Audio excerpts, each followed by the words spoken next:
Good evening and welcome to tonight's news update on Acceptable Morn USA.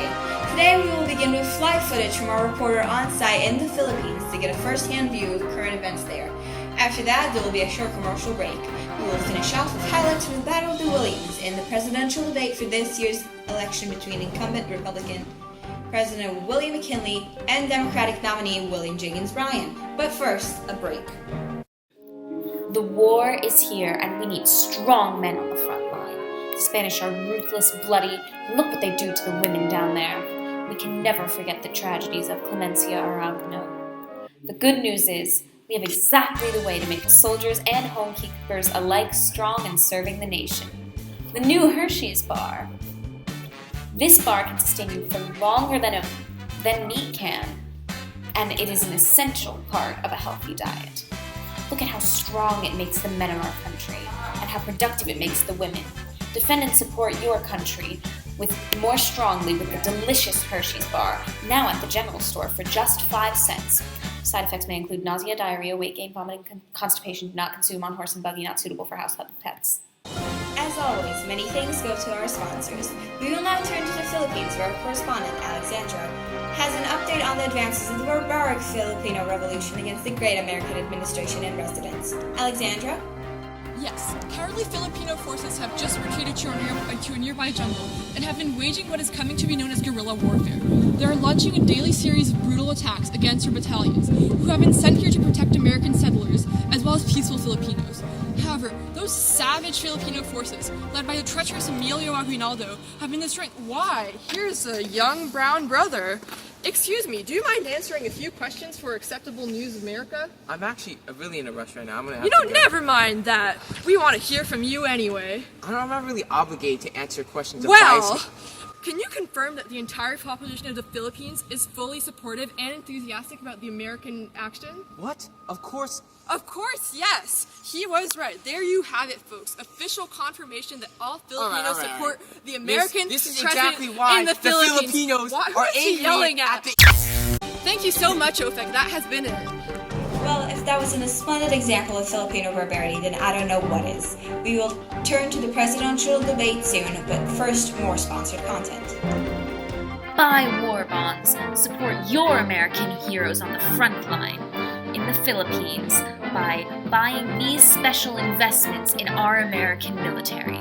They're only $20, so we can make sure that we can free those poor soldiers from their duty to our country and help them get home. Wasn't that splendid? We will now turn to the McKinley v. Bryan debate that is just about to begin. What are your plans or goals to help America escape out of this economic panic attack? Well, listen, Tom, I see one simple answer to this question, and you all know it, folks. The rich raw materials provided by some vast territories could obviously bring prosperity to our country. But not only our country, I'm sure all the people living on those territories would be glad to receive help from the strongest nation in the world. If they need help or if they need guidance, that is something we can offer. In short, Tom, we should open up and bring our forces to those countries. Under a McKinley administration, it will be a dinner plate full that is garnished for all Americans. Well, look here. Republicans who used to advocate bimetallism now try to convince themselves that the gold standard is good. Republicans who were formerly attached to the greenback are now seeking an excuse for giving national banks control of the nation's paper money. Republicans who used to boast that the Republican Party was paying off the national debt are now looking for reasons to support a perpetual and increasing debt.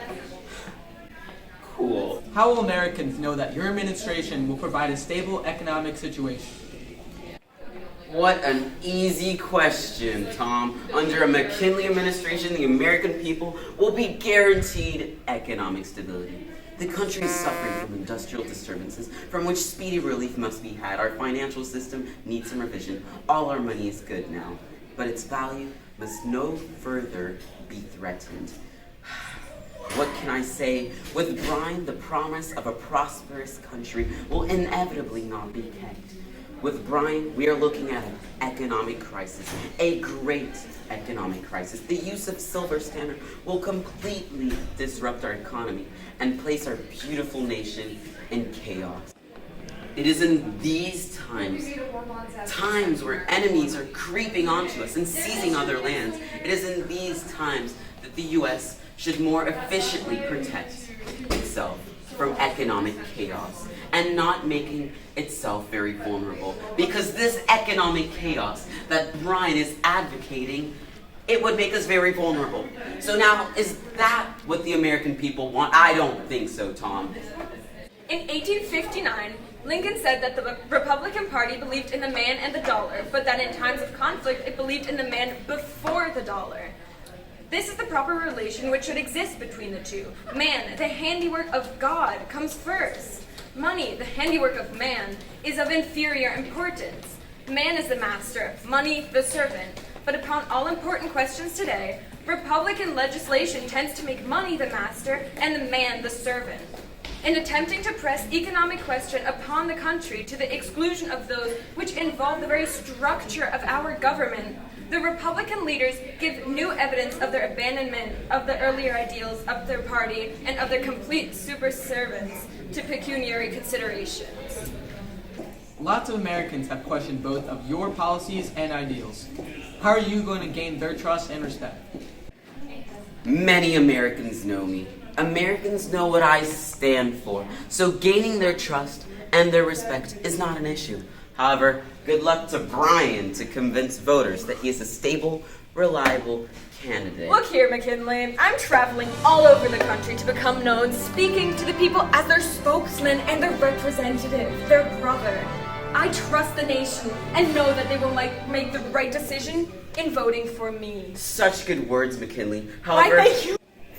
Now that America has had a 25% population spurt since 1880, what is your image or your ideal America for these newcomers? Tom, I obviously want a strong America, one that all Americans can be proud of. I think we should focus on securing economic stability for our Americans that already live here, okay?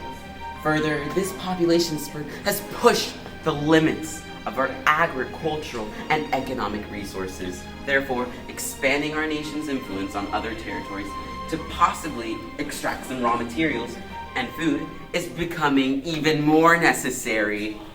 It's quite simple, actually. A foreign landlord system is universally recognized as a curse to a nation because the tent money is sent out of the country. So Chinese immigration on a large scale would give us evil effects of foreign landlordism in addition to other objectionable features. Wrong. Right now, with the economy in its current state, which economic group is more important to you? The agricultural and laboral side or the industrial and business side?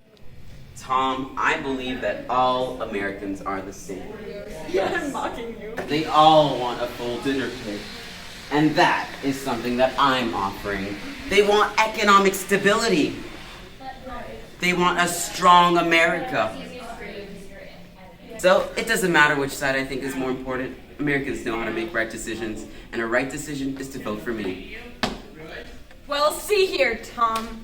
The farmers are the future providers of our nation, serving this country day and night. So it is clear that they will focus on my campaign. And over the next months, I will make a point of traveling around this glorious, lustrous nation to make all of the low-income workers and farmers feel spoken for. So essentially, they will vote for me. No, they won't.